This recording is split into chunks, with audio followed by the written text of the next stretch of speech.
You are listening to Boom Radio NG. Good music lives here.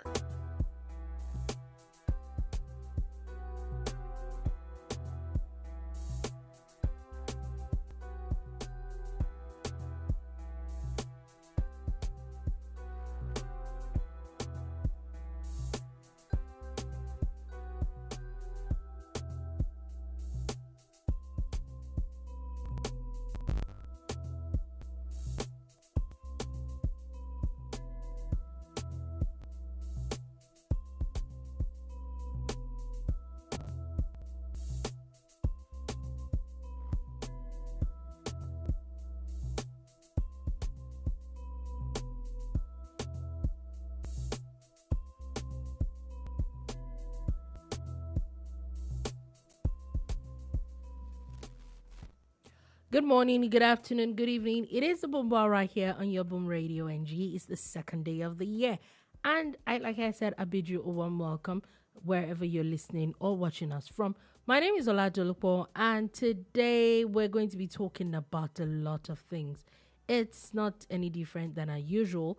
And we're bringing you all the gist from across Nigeria and around the world. Today, we're going to be talking about the labor. The labor unions are in the news again. The demands reaching? Some people will probably think that they're overreaching at this point, or maybe their demands actually make sense. We will be talking about that. Also talking about the president. The president has something to say via the Minister of Education. The new Minister of Education had something to say about what the president wants. Also, opposition seems to be looking into this conversation about 2027 already. Is it too early to be talking about that? That and other things that we're going to be talking about today at the bar. So sit back, relax, enjoy today's show. And with me in the studio today is Sola Rogers. Good morning, everybody. Good afternoon, good evening. It's the 2nd of January, 2025. You know, strangely, we haven't made the mistake yet. Usually when you switch calendars, you know, from one year to the other, you catch yourself saying 2024 or 2023. What if people are just done with 2024? Maybe. Like, you know, how about be going?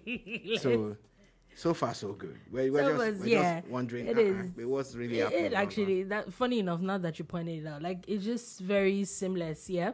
But anyway, we're going to, like I said, we're going to be talking about so many things today. Like the headlines, first things first, the labor unions are in the news again, and this time they're talking about how they're demanding or they're really having the conversation that minimum wage as we know it should be increased every year. Does it make sense? Is it a feasible thing? My few questions. Is it a feasible thing? Or realistic? Are they overreaching, or the demands make sense? Look, I think the guys at Labour are smart people, and I think I know the game they are playing. You know, they want to continually be in the mix. They want to be, you know, setting the pace now. They're trying to channel the thoughts and everything, and it's a smart move. A tad bit irritating. So wait, the argument is that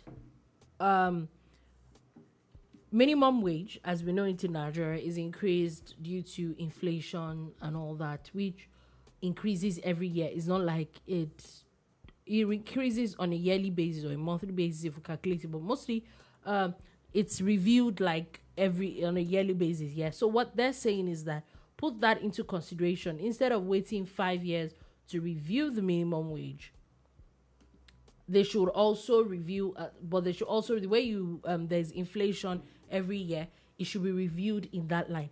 However, I was going to ask, or would I say that if we go by that argument, remember that in the budget, the president had said that by the end of 2025, the inflation will move from about 34% that it is now to 15%. A lot of people think that it is a pipe dream. A lot of people think that is unrealistic, that we're still going to get to that point. But I'm just saying, hypothetically, if that happens and minimum wage is being determined by level of inflation, according to him, if that happens, then the minimum wage will drop.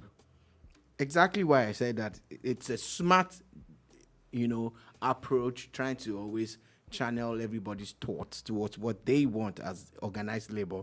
But again, I said it's a tad bit irritating. And if you base it on that and, the inflation starts to fluctuate, inflation rate is 1,000% or whatever percent, that's what you should be paid. That's what it's saying. On Facebook, we have a comment. Juan Panadero and Lima says, Happy New Year. Happy New Year to you. To you too. Happy New Year. Okay, so please go ahead. So if that is the case, you start to see that, what's this thing that you are basing on? Meanwhile, we already have a system in place. And it's not even 5 years anymore. The current law that they also acknowledge is 3 years. And the one that, when government said every 5 years there will be a review of their minimum wage, some governments never paid attention to that 5-year thing. And nothing happened. And nothing happened. Yeah. And now you have someone who's done it in the first year, and he says he's going to do it, within the next 1 to 3 years, making other promises also to pay you a living wage. Here you are now, trying to rile people up and go into the system where things start to get really tough for us. Again, remember, not everybody is a member of organized labor. So what exactly is your plan? When you do this, do you know how that rubs off on the private sector also? And half of these demands all these, you cannot enforce private sector. There are some parts of the private sector that you can't. Okay, how many of them have really followed through with this so-called increments now? Yeah. And what has really happened? So the things that people should be looking at is how productive are you yourself as a workforce? What are you contributing? It's to take that you're talking about. So what exactly are you contributing to Nigeria's economy? We need to drive up income. Government is working hard on that. They're doing this and that. What are you doing? Your own is to collect and to increase salary every year. I don't think it makes sense. Because if you do that, there will be a ripple effect. Rent will go up every year. Yeah. Transportation will go up anyhow. Because you can already hear people saying it to their tenants. Oh, you're earning this massive minimum wage now. You went from 30K to 70K. Some people are doing 80K in their states. And you think the landlords are sleeping. You think they are ghosts, that they are not around. They are there amongst them. Yeah. And you don't look at the ripple effect it has. You just want to earn more. So basically, we'll see what is going to, or maybe if the federal government is going to say anything to it. But that's what the labor unions are looking at right now. We don't know if there's going to be a response, or they're just going to be quiet about it. I personally think that it's even too early to be talking about any form of minimum wage conversation anymore. You literally just got an increase a few months ago. So I don't know. But like you said, at times it looks like they just want to be in the news. Now, moving on from that quickly, let's go and talk about a few things that have to do with the president and the presidency and Nigeria as a whole.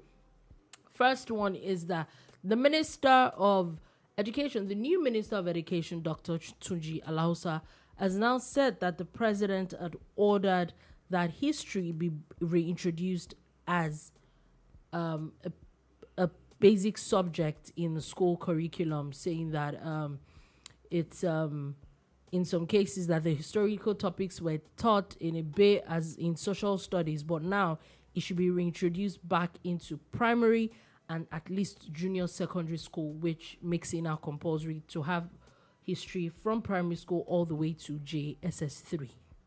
You know that a lot of people have been clamoring for this history subject to be returned to Nigeria's curriculum, especially for primary and secondary schools, especially for secondary schools, actually. And it looks like that's what is about to happen. People have, talked about I the think reason some people have why already... there's a disconnect. Yeah. You wonder how, again, people from my generation, Dolupo's generation, a lot of them are better informed when it comes to things that have happened in Nigeria. Should I be honest with you? Never did history. I said better informed. I did not say it was down to history alone.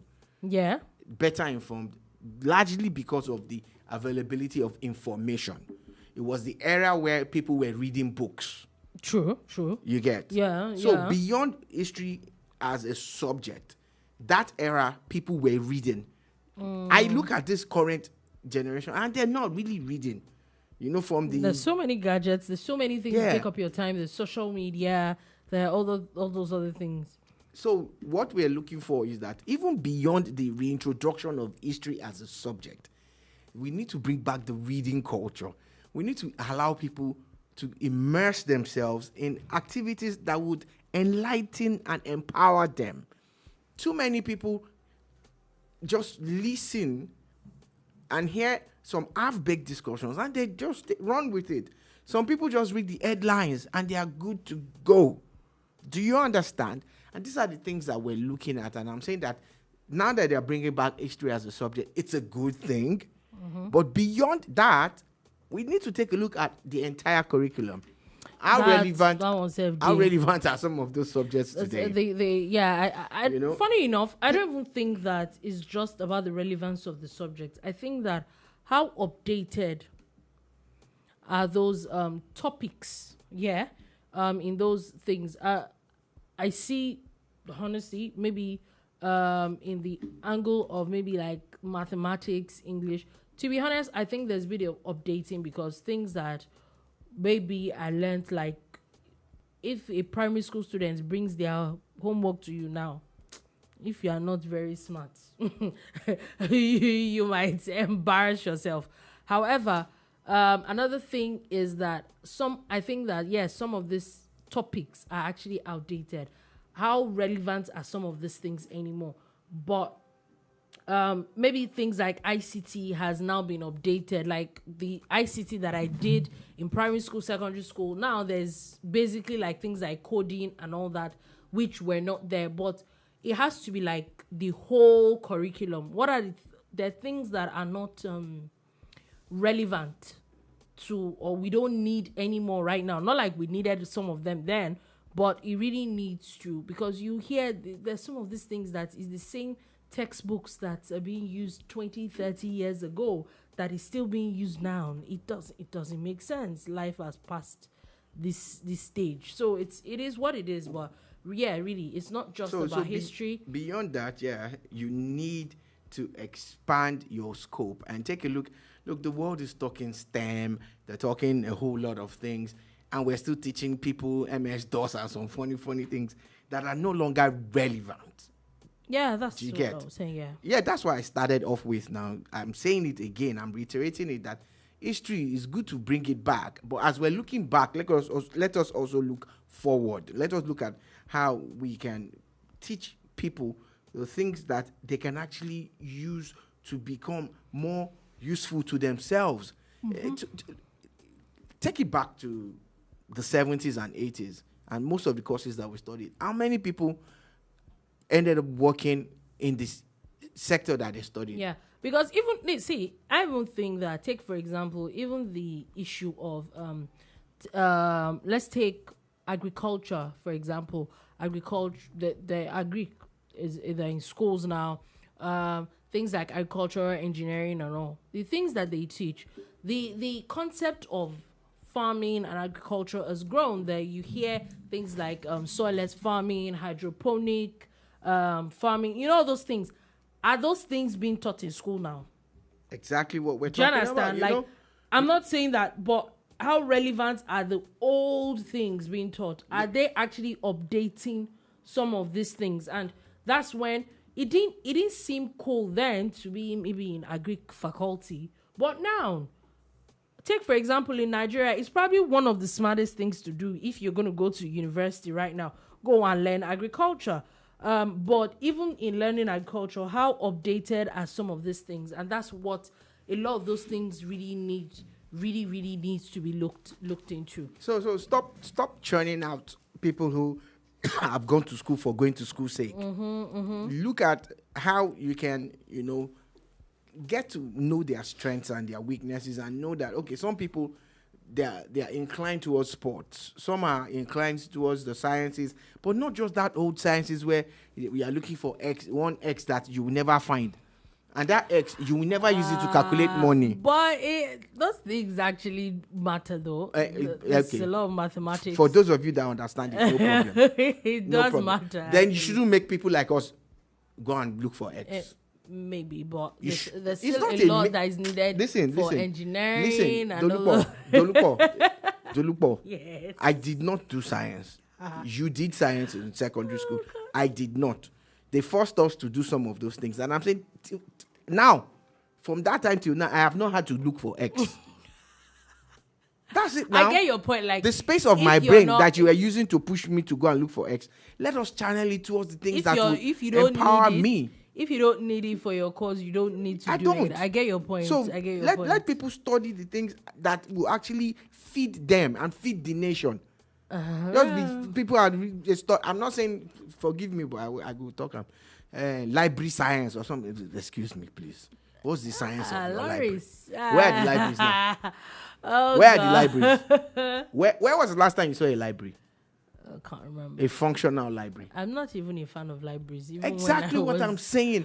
That create courses, and the world is ready. We'll move. Look, there are a lot of kids that didn't even go to uni now that are better off than people who went to university, and they are not Yahoo boys.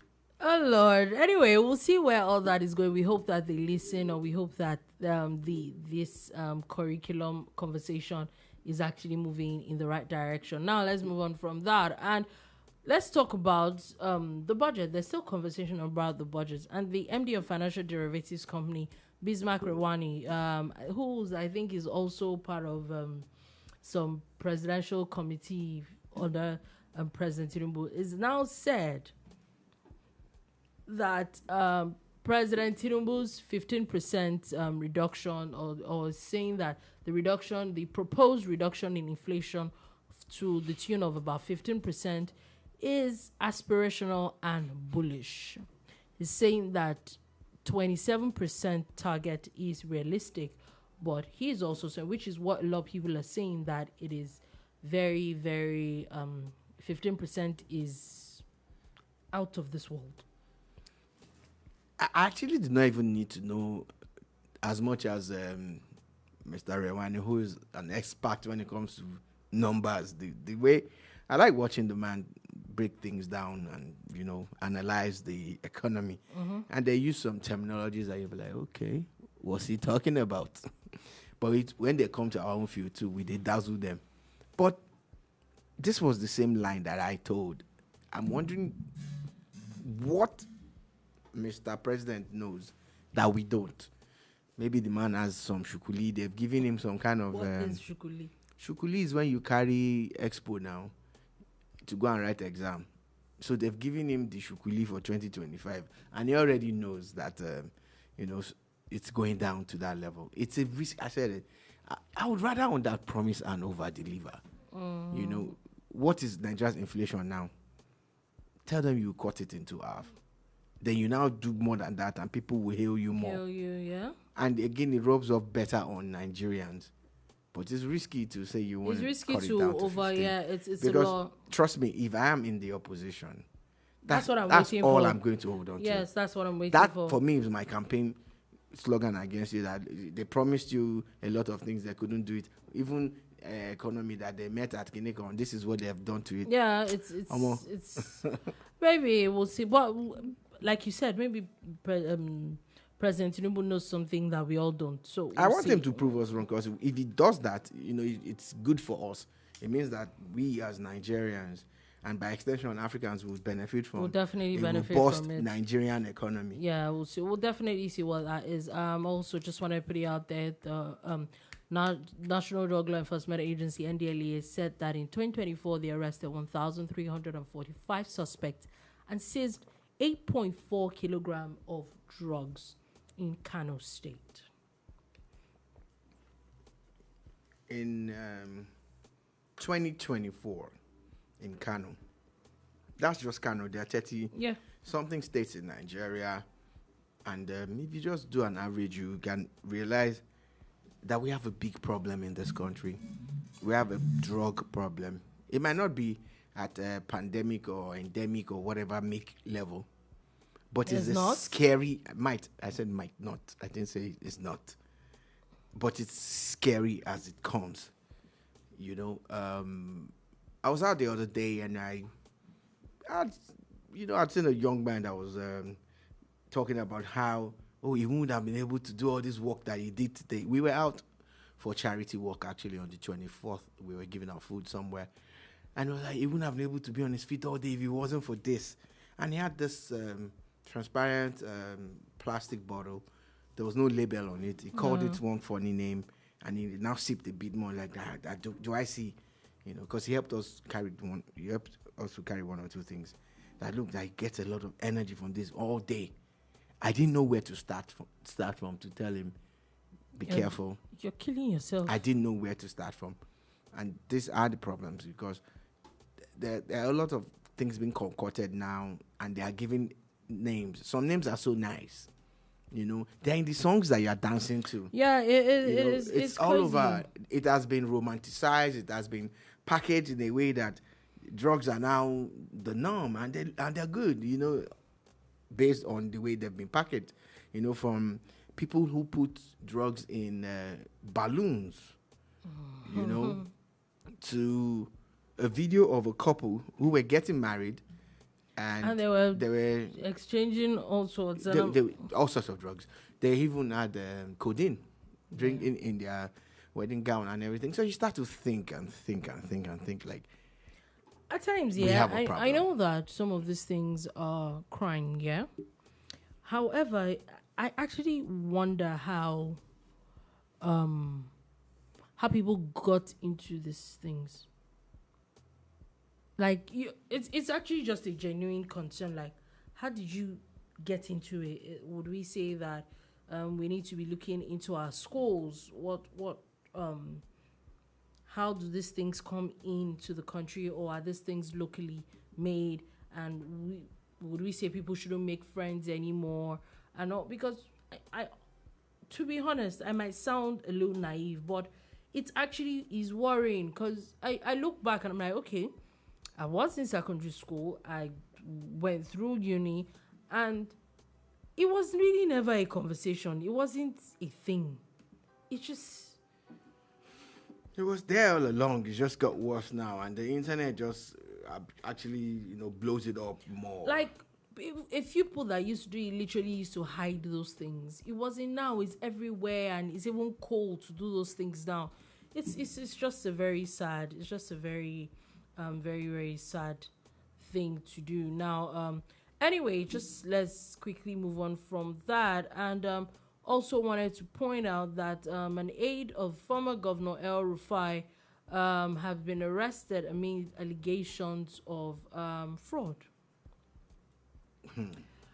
Court has remanded his chief of staff, the chief of staff of the former governor, over alleged money laundering and sale of government properties. This old El-Rufai staff being arrested story, this former aides, is a serious matter. And a lot of people are putting it down to politics. And they're putting it down to politics within Kaduna as a state and Nigeria by extension. Yeah, some people are calling it a witch hunt. Yeah, you've had people, especially people who are supporters of the former governor, saying that it's a political witch hunt and everything. For instance, like the former chief of staff that was arrested, Seidu, right?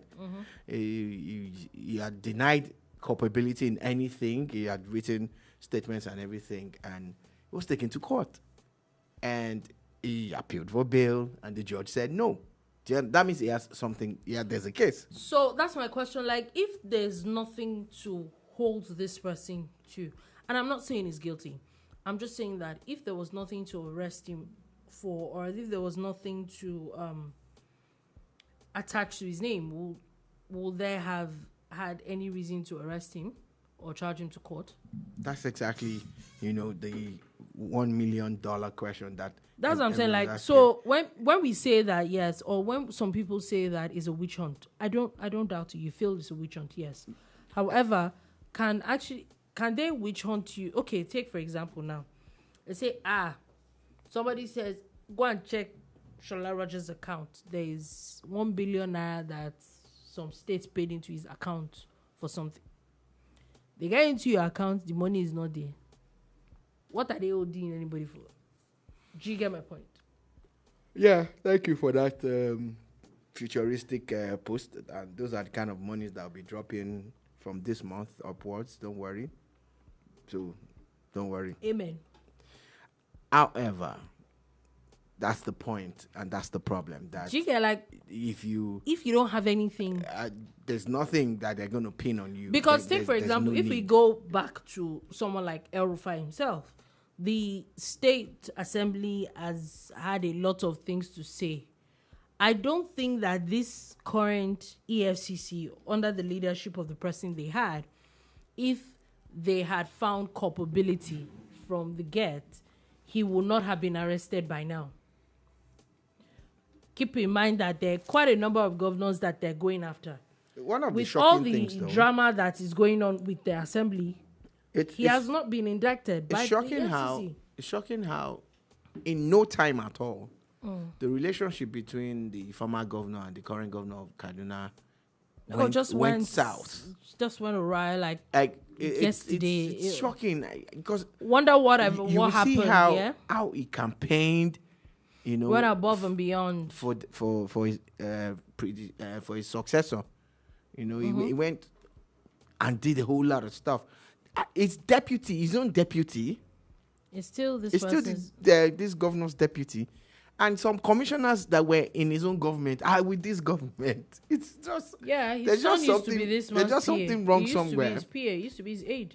There's something wrong somewhere, and we can't place our hands on it. Now, when they are ready, courts will unravel. Maybe when they are ready, they will speak. They will speak. Anyway, now moving on from that, and I wanted to go on to a conversation about that. The former president, Olusegun Obasanjo, has had. Personally, disclaimer, in case you think that whatever I say is funny. Personally, I think that the man says a lot of things that contradictory or is suddenly washing himself clean. One would think that Nigeria was the US when he was president. But anyway, that's just my opinion. Now, there's been a conversation around where he had said that the NNPC had rejected Dangote's $750 million as far back as 2007 for them to manage the Kaduna and the Kaduna and the Port Harcourt refineries, and NNPC had said no. It said it was supposed to be a public-private partnership initiative, and there was a $750 million $50 million that was paid, and that his successor had to refund the money when the NNPCL had said that they did not have the ability to operate the refineries. So I'm wondering why this conversation is coming up now, because is he trying to insinuate that the refineries are still not working? That's not what he's saying. It's just... Because it's this same set of people that said that the refineries were never going to work, that we're never going to have trains. As a well-brought-up child, you don't want to say that someone is shameless, but you can't say it. You're not allowed to say those kind of things, right? And so I can't say that. But he had vehemently put his foot down, and he kept on saying that. He made assertions that the Nigerian refineries will never work. Yeah. He said that boldly. Yep. Now that 2 of them are working and 2 more are about to come on stream fully, he's trying to give himself a soft landing and talk about some exclusive story that makes no sense and has no relevance to what's happening now. Yes, everybody knows that Dangote wanted to take over the old refineries. It's not news. So that's my question. Like, what does that have to do with this now? However, the NNPC on the NNPC. The NNPC has now put out a statement just this afternoon inviting him to come and see the Port Harcourt refinery. I said the man is casting aspersions on the NNPC, by extension, the government of the day. That's the game that he plays. Have you seen this man not try to put down anybody that came after him as president? There's nobody that he has really stood up for. But your refinery did not work when you were president. Now somebody has finally done it, and then there's a problem. You did 8 years and you couldn't get it working, and of course Buhari and Tinubu have sorted it out, and it's working.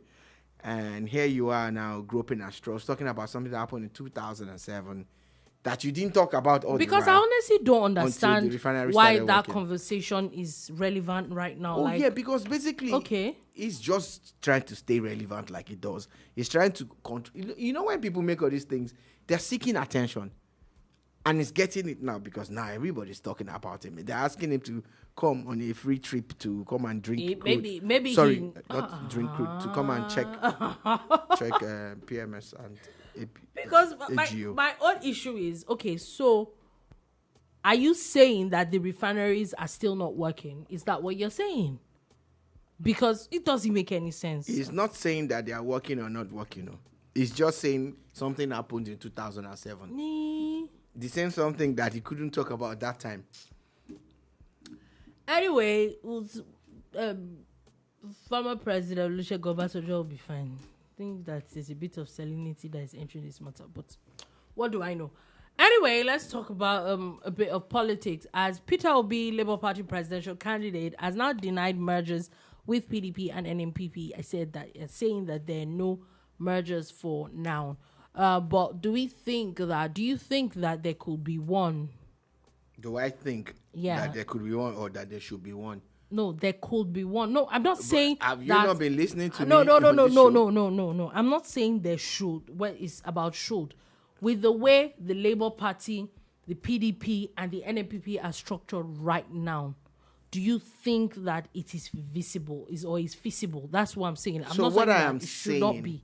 What I am saying is that you are not paying attention to me. I have listened. You don't get my point. Your point? I'm saying that you've always talking about the ideal and the way that maybe they could have a chance in upturning the government of the day. I get it. I'm saying that the way they're structured now, do you think it's possible that anything of such can happen?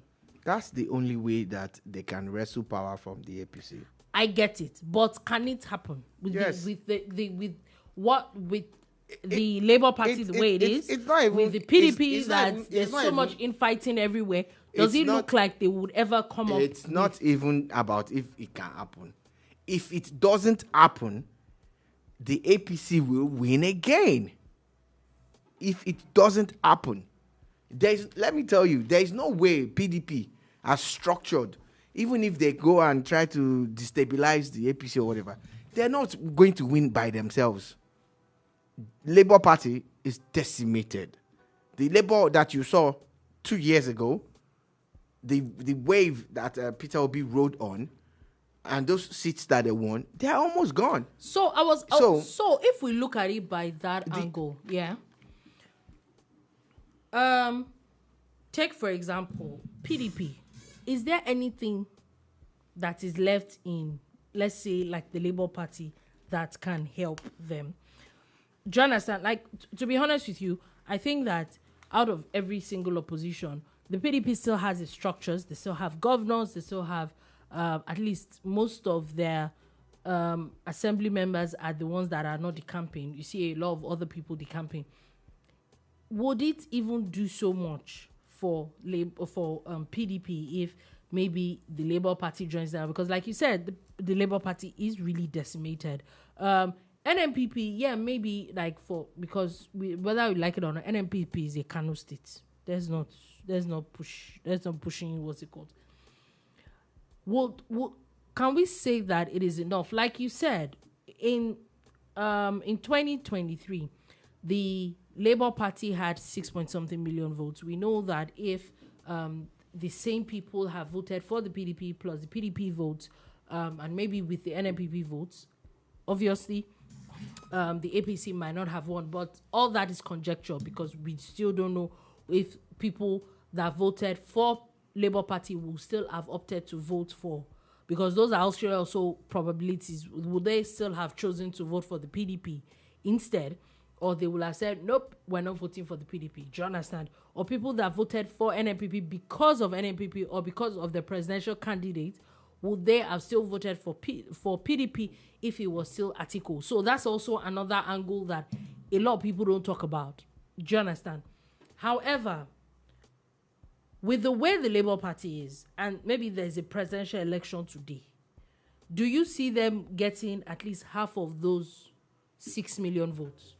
So would it really do the PDP so much good having a, in your words, decimated Labour Party added to them at the moment? The way I see it still hasn't changed. Now, we're talking about the core voters. We're talking about the card-carrying members. Mm-hmm. That's why there's so much focus on them. That before the elections, PDP claimed that they had over 40 million registered voters. Mm-hmm. APC claimed they had over 30 million. With Labour, we don't even know. Labour said that they were winning. At the end of the day, when they counted all the votes, they were less than 20 million votes. Less than what the APC claimed that they have as their membership. So what happened to the other everybody's 22 million members of APC? If APC got 8-point-something million votes, what happened to the 21 others? You know why? It's even more than 21, because not everybody that voted for them is a card-carrying member. Exactly. So those are the people that I am talking about, that if your votes are going to come, they can still come from non-party members, but you need the party structure and the system in place. You need a good candidate that cuts across. You need a good vice presidential candidate that cuts across.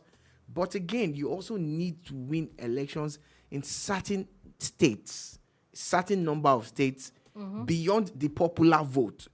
Yeah. And that's why they need each other. That's why Labour needs PDP and PDP needs Labour and NNPP and any other party. That's the only way they can come together. Because it's not even about the number of governors you have.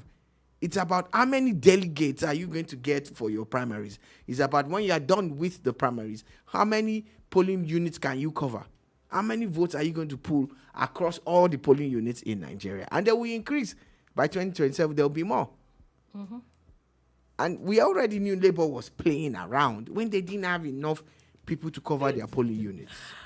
Oh, Lord. You know? So, I actually do miss election times, though. I really do miss it needs, maybe he's just trying to downplay their reality. But if it's going to be factual, if an election was called tomorrow, with the way things are, Tinubu has done this, Tinubu has done that, Atiku is a better candidate, Obi is a better candidate, Tinubu is a better candidate. So if an election was called this year, even with all the policies that people are complaining about, can Peter Obi defeat Tinubu? Can Atiku defeat Tinubu when they stand alone, or if they come together? Yeah. Anyway, we'll see where all that is going to. Like you said, maybe he's trying to downplay some of these things, but he's saying categorically that there are no merger plans at the moment. Yeah, he didn't say ever. He said ever? At the moment. Yeah, he said. And that's why I said he's probably trying to downplay. Yeah. Anyway, let's move on from that. As Governor Fubara has now signed the 1.1 trillion naira Rivers 2025 budget into law. And this is still there's still a conversation around it because it is a budget that was passed by 3 people. Again, is Mr. Fubara doing the right thing for his? It's not even a matter of, I think I've asked that question too much. At this moment, for his own sake, I really hope that he's on the right path. I really hope so. You're not saying anything. Oh, you're done? Yes. I didn't know. I thought you were still talking about your guy. So, the Nigerian constitution is clear about a lot of things. This is a Nigerian president, Nigerian governor at state level, a Nigerian president, a Bola Tinubu, whom cannot sit down and say he's going to disqualify any member of the house for whatever reason. That's why I started I said this is a Nigerian president. That's what I meant. Like the president cannot sit down and say now, I want this party member out because he left the APC to go to the PDP. Do you understand? He cannot. He has to revert to the law. He has to go to court and he has to get a pronouncement, an interpretation of the law, an explanation. Now, how is a governor able to say, because there's a statement ascribed to him, that the people who were not part of his budget presentation, the larger part of the house, 26, 27 members, are disqualified, that they give them a chance to come back, and they did not. And that nobody has gone through what he has gone through. Okay, sir. But, sir, constitutionally, are you allowed to make such statements? Yeah. Are you? I'm not sure. You know? I'm not sure a governor can make such pronouncements. That's why the matter is in court. And I'm afraid for those strides, those things that we were expecting. Because I said, look, if Wike had done so well with infrastructural development, and he went out of his way to pick this person, even with all the issues that were surrounding this governor before he became governor, there were cases of allegations of all sorts of things by law enforcement in this country. I didn't make that up, did I? These are real cases. It was because he was the accountant general, Abi. Yeah, it was. But Wike stuck to his guns and said, this is my man. This is the man for the job. Yeah, it was such a... So if that is the case, and now they're falling apart for whatever reasons, everybody has said a lot of things. I'm just saying that, is he sure that the Constitution empowers him to preclude or exclude members of the House if the courts have not said they are not? Because you're not INEC and you're not the courts. You're just an executive. So in that statement saying that you gave them a chance and now they can't come back or whatever, you might just be setting yourself up. That's my issue. Like, I don't know. Other than the fact that we know that, yes, they're doing whatever it is, their cat and mouse thing is affecting the people of Rivers State. I'm just saying that because in 2025, whether we like it or not, hopefully we're going to be seeing a lot of these judgments from Rivers State. And for his own sake, because the honest truth is that if we look at it, maybe they'll get sacked and they'll say that they should have another election and all that. But if the court judgments don't go according to plan, these things are impeachable offenses. I don't know whoever is in his corner, I hope that they have everything sorted out for his own sake. Just hoping that at some point they have everything sorted out for his sake. Anyway, let's move on from that quickly. And sadly, some interesting things have happened over the past couple of days internationally, from the US, where someone literally drove into a crowd and killed. This was a carnival that killed about 10 people. Another in Montenegro, where someone has shot himself after killing 12 people also. First day of the year. It is crazy world out there. And the funny thing now is that it was something that was kind of rampant in the US. You get to hear about mass shootings and all of that, but you hardly hear about it in other countries. And you wonder what the motivation is and all of that. It's a sick world out there. And, in a world where it's easier to buy guns than it is to buy drugs and medicine, you start to, realize that maybe this is what the world was meant to be. This is not the world we want. No. This is not the one we want. But maybe this is what it is, because they're going to dig deep into this person. How did they get the weapons? What was his motivation? But 12 presumably innocent people had their lives cut short on the first day of the year. Just because they were somewhere at that time. It's a really, really sad. It's a really sad event. Now let's go all the way to the UK, where the UK, starting from today, actually January 2nd, is now asking people to pay higher financial requirements for people that want to apply for visas, skilled workers, and international students. So for people that want to jackpot, they're saying that people need, for students, they need about 1,000 to need to show proof of funds of $1,483 per month for students studying in London, and $1,136 per month, pounds per month for students living outside London. They're saying that students going for the 1-year master's program must show proof of funds about £13,347. I just have a simple way of looking at these things whenever I hear about this new visa, requirements and all of that. It's simple. The country needs more hands. They need more skilled labor. They need funds also. So what they do is, they adjust the fees accordingly to suit whatever it is that they want. And once they hit their threshold, or they are close to the threshold, they make it harder, more difficult, and they're basically telling you, we have what we need at the moment. Look at when Britain went through Brexit, and suddenly it was easier for Pakistanis, Indians, Nigerians, and other African nationals to get visas and go. Do you understand? Then after that, when they have this large number of people who have come through, it becomes harder. Even Canada, that they said they need half of the people in the world to populate the place. That's a joke, though. Yep. They've started making it hard for people to get into their country. Do you understand? That's what it is. It's just a clear thing. And, hey, good luck to everybody that still has plans, to go there. Yeah. Moving on, Iran has now lifted a ban on WhatsApp, according to interviews around. They're saying that apparently there are a lot of internet restrictions that have been in Iran for so long that even when it was lifted, people didn't realize.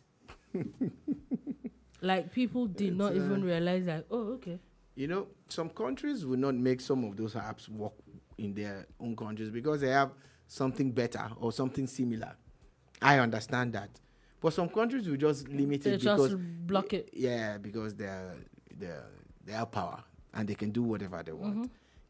I've had a couple of friends who've gone to that axis, not necessarily Iran now, but places like even Dubai, and you find that WhatsApp doesn't work there. Doesn't work in Egypt and some of these other countries.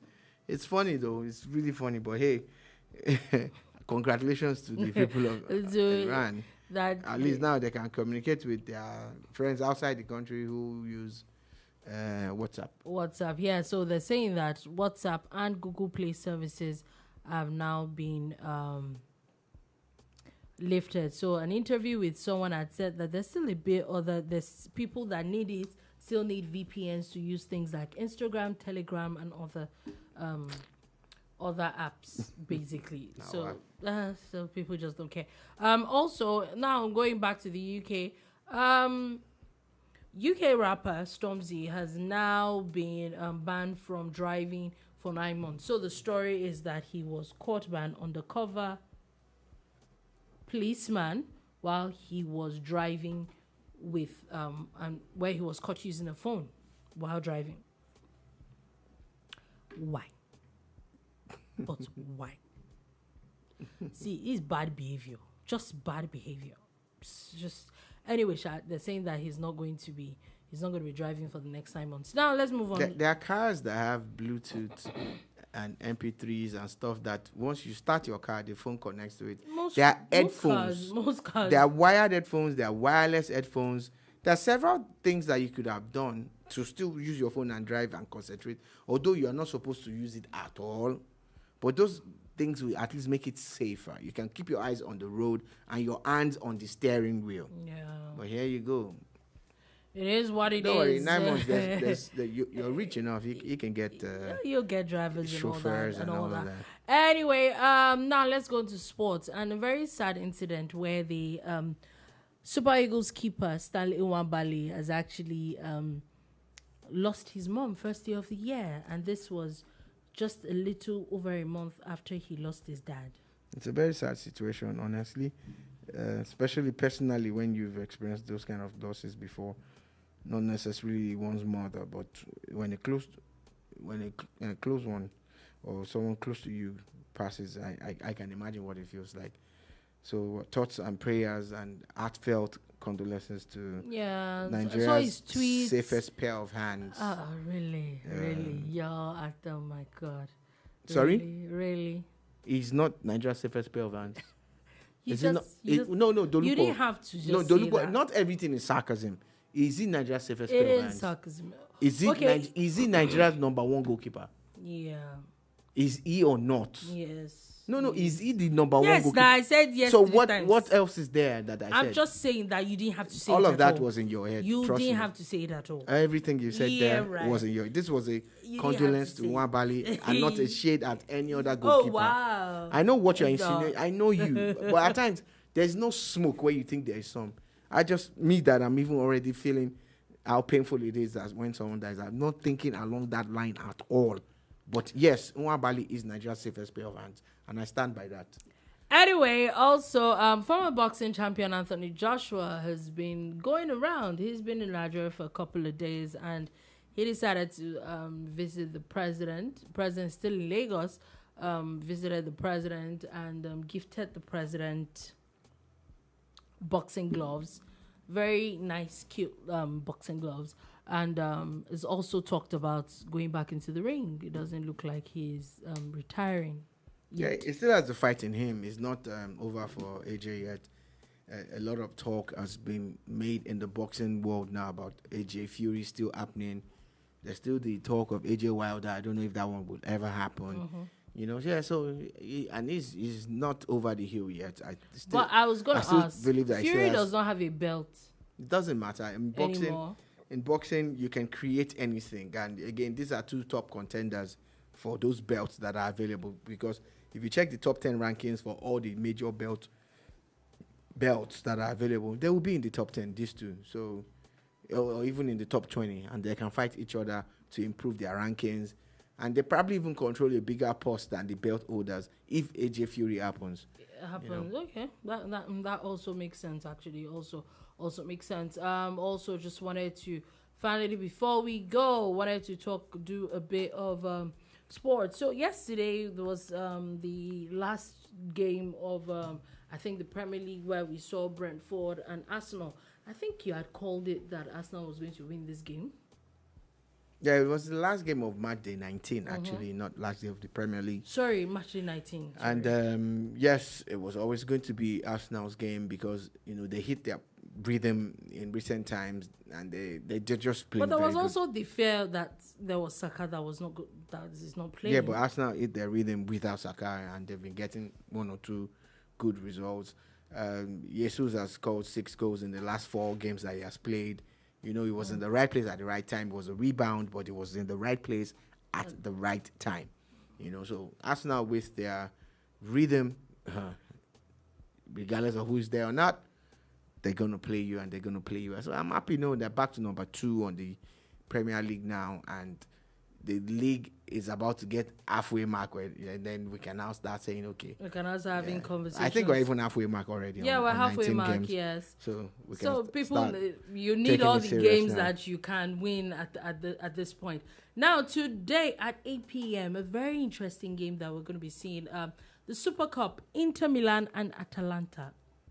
Yeah, it's going to be an interesting one. 2 top teams, and so far this season they've both actually been going at it. Yeah, very fantastic. We have a bias already because of Ademola Lookman, who is one of the top players in Atalanta's team. And of course, if I had to put my money, my head, my heart, everything says Atalanta.